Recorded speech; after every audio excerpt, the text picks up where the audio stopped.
Hello, students. Welcome, a very warm welcome to all of you to the brand new channel of Vidyam classes. मैं हूं doctor Palak और मैं आपको पढ़ाऊंगी biology. I am your biology teacher. अब क्योंकि हम फर्स्ट टाइम मिल रहे हैं तो मैं आपसे कुछ बातें करना चाहूंगी। सबसे पहले मैं आपको ये बता दूं कि विद्याम क्लास का ये चैनल ओपन करने का सिर्फ और सिर्फ एक एजेंडा था, जस्ट एक गोल था, एंड दैट इज पूरे इंडिया में सभी शहरों में सभी घरों के सभी बच्चों तक क्या पहुंचे, क्वालिटी एजुकेशन। हाँ जी, क्वालिटी एजुकेशन के माध्यम से हम चाहेंगे कि आप सभी बच्चे सब एग्जाम्स दीजिए और उनमें अच्छे मार्क्स लेके आइए, अपने पेरेंट्स का नाम रोशन करिए। अगर आप ये सोच रहे हैं कि हम बड़ी कोचिंग्स में एडमिशन नहीं ले सकते हैं क्योंकि कुछ फाइनेंशियल प्रॉब्लम है या कन्वेंस प्रॉब्लम है या और भी कुछ रीजंस हो सकते हैं जिसकी वजह से हम कोचिंग में एडमिशन नहीं ले पा रहे हैं, एंड इस केस में हम ये सोचते हैं, बच्चे जनरली ये सोचते हैं कि अब तो हम पीछे रह गए, अब तो हम रेस से बाहर हो गए, अब तो हमारा कोई सिलेक्शन नहीं हो सकता है, हमारा रैंक नहीं लग सकता है। दिस इज ऑल रॉन्ग, ये सब झूठी बातें हैं। इसके लिए हम आ चुके हैं। हमने ये चैनल विद्याम क्लास का सिर्फ और सिर्फ आपके लिए स्टार्ट किया है बेटा। यहाँ पे आपको परफेक्ट टीचर्स मिलेंगे, परफेक्ट गाइडेंस मिलेगा, सारे नोट्स मिलेंगे, proper notes, don't worry about that. इसके अलावा आपको सारे प्रैक्टिस क्वेश्चंस मिलेंगे, यानी कि जो आने वाली एग्जाम्स में एक्सपेक्टेड क्वेश्चंस हैं, जिनकी उम्मीद है कि ये सवाल पूछे जा सकते हैं, वो सभी सवालों की आपको भरपूर प्रैक्टिस दी जाएगी। PYQs की भी प्रैक्टिस दी जाएगी। क्या होते हैं ये PYQs? अगर आप नहीं जानते हैं तो प्रीवियस ईयर क्वेश्चंस, मतलब जो पिछले साल, पुराने सालों में जो सवाल पूछे गए हैं 2025, 2024, 2023 एंड सो ऑन, इन सब सालों में जो भी सवाल बार बार पूछे गए हैं उनको रिपीटेडली हम यहाँ पर आपके साथ प्रैक्टिस करेंगे। इसके अलावा NCERT बुक में जो इन टेक्स्ट क्वेश्चंस होते हैं, आप जानते हैं इन टेक्स्ट क्वेश्चंस, जो चैप्टर के बीच में ऐसे बॉक्स बने होते हैं और उस बॉक्स के अंदर सिर्फ क्वेश्चंस लिखे होते हैं, आंसर्स नहीं होते, तो हम उनके भी सॉल्यूशंस यहाँ पे प्रोवाइड करेंगे। प्लस NCERT के हर चैप्टर के एंड में एक एक्सरसाइज होती है और उस एक्सरसाइज में सिर्फ क्वेश्चंस होते हैं अगेन, तो उनके भी सॉल्यूशंस हम आपको यहाँ प्रोवाइड करेंगे, which means all in all आपको यहाँ पे सब कुछ मिल जाएगा। It's a complete package. आपको कोई गाइड नहीं खरीदना है, आपको कोई रेफरेंस नहीं खरीदना है, आपको कहीं और नहीं जाना है, यहाँ पे आपको सब कुछ मिल जाएगा। आपको करना सिर्फ ये है कि हम जो भी होमवर्क दे रहे हैं, हम जो भी क्वेश्चंस प्रैक्टिस करवा रहे हैं, हम जो भी नोट्स दे रहे हैं, ये लेक्चर्स देखने के बाद आपको फिर से उसका रिवीजन करना है ना। क्योंकि होता क्या है बेटा, मैं आपको बताती हूँ। जैसे कि मैं फिजिकल क्लास में पढ़ा रही हूँ, मतलब मेरे सामने बच्चे बैठे हैं और मैं उनको पढ़ा रही हूँ, तो मैं उनके साथ क्या कर सकती हूँ, जैसे कि मैंने उनको आज होमवर्क दिया तो मैं कल उनका वो होमवर्क चेक करूंगी। दूसरी बात, मैं जो भी उनको क्लास में पढ़ा रही हूँ, मेरे सामने बिठा के मैं उनसे लर्न करवाऊंगी, उनसे सुनूंगी और उनसे लिखवाऊंगी। फिर लिखने के बाद मैं चेक करूंगी कि उसमें उन्होंने क्या क्या मिस्टेक्स करी हैं, फिर उनका रेक्टिफिकेशन करना होगा और वो करेक्शंस को बच्चे मेरे सामने 3 बार, 4 बार, 5 बार, 10 बार लिखेंगे। तीसरी चीज, मैं जो भी यहाँ पे लर्निंग का काम दे रही हूँ या प्रैक्टिस का काम दे रही हूँ, जरूरी तो नहीं है कि सारे बच्चे एक ही स्पीड से करेंगे।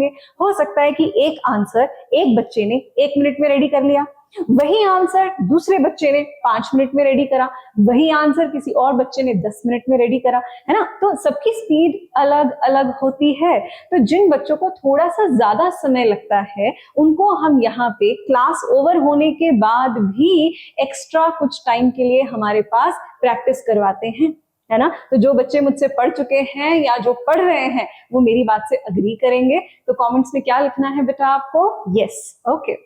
नेक्स्ट, अब अगर मैं ऑनलाइन स्टूडेंट्स की बात करती हूँ, यानी कि जो बच्चे आप लोग मुझसे ऑनलाइन पढ़ेंगे, तो क्या मैं ये सारी चीजें प्रैक्टिकली आपके साथ प्रैक्टिस कर सकती हूँ क्या?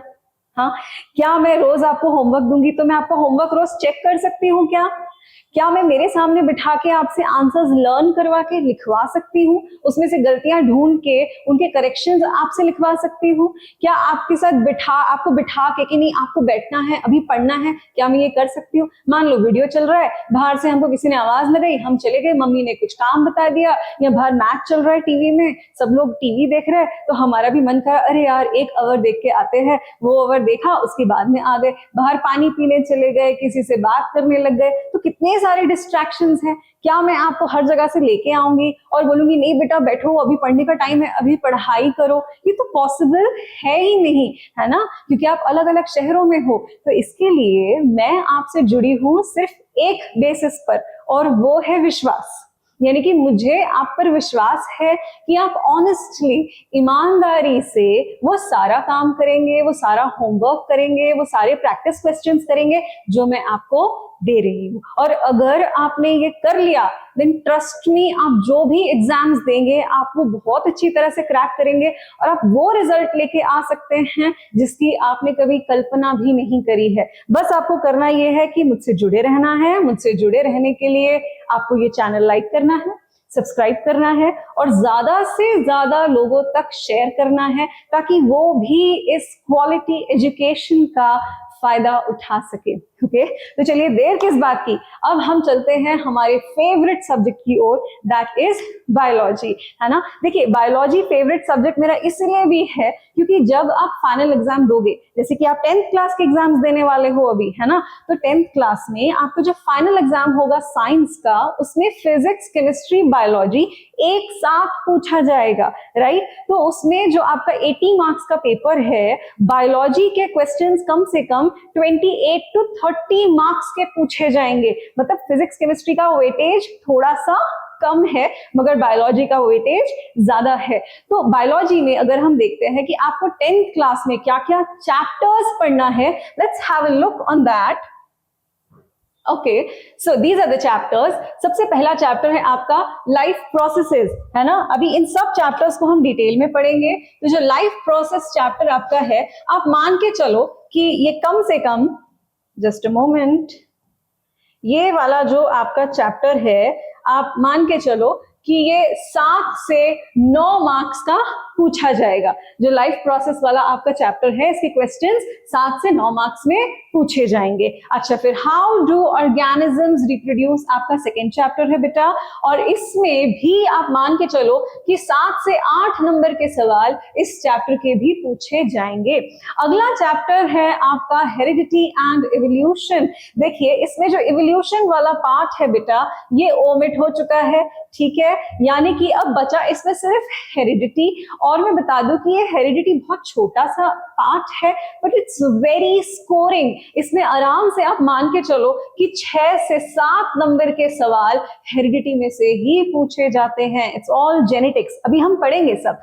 फिर आवर एनवायरनमेंट आपका अगला चैप्टर है। इसमें भी आप मान के चले कि 4 से 5 नंबर के जो सवाल है वो पूछे जाएंगे। अगला चैप्टर है आपका control and coordination. This is supposed to be your next chapter. इसमें भी आप मान के चले कि 4 से 5 नंबर के सवाल आपसे पूछे जाएंगे, है ना। तो सबसे पहले हम जो आने वाले वीडियो में जो चैप्टर स्टार्ट करने वाले हैं वो है लाइफ प्रोसेसेस। हम बहुत स्लोली पढ़ेंगे, आपके एक एक टॉपिक को हम डिटेल में समझेंगे, आपको उसके प्रॉपर नोट्स यहाँ मिल जाएंगे। वीडियो को आप लगे तो बीच में पॉज करके जो भी यहाँ पे कंटेंट लिखा होगा उसको अपनी कॉपी में प्रॉपरली नोट्स के फॉर्म में लिखेंगे, ताकि जब हमको बाद में रिविजन करना हो तो हमारे पास कॉपी में सब कुछ लिखा है। Okay, so I am very excited to teach all of you. तो हम मिलेंगे हमारे नेक्स्ट वीडियो में एंड वहां पे हम हमारे बायोलॉजी के फर्स्ट चैप्टर के साथ शुरुआत करेंगे, which is your life processes. Okay, see you soon.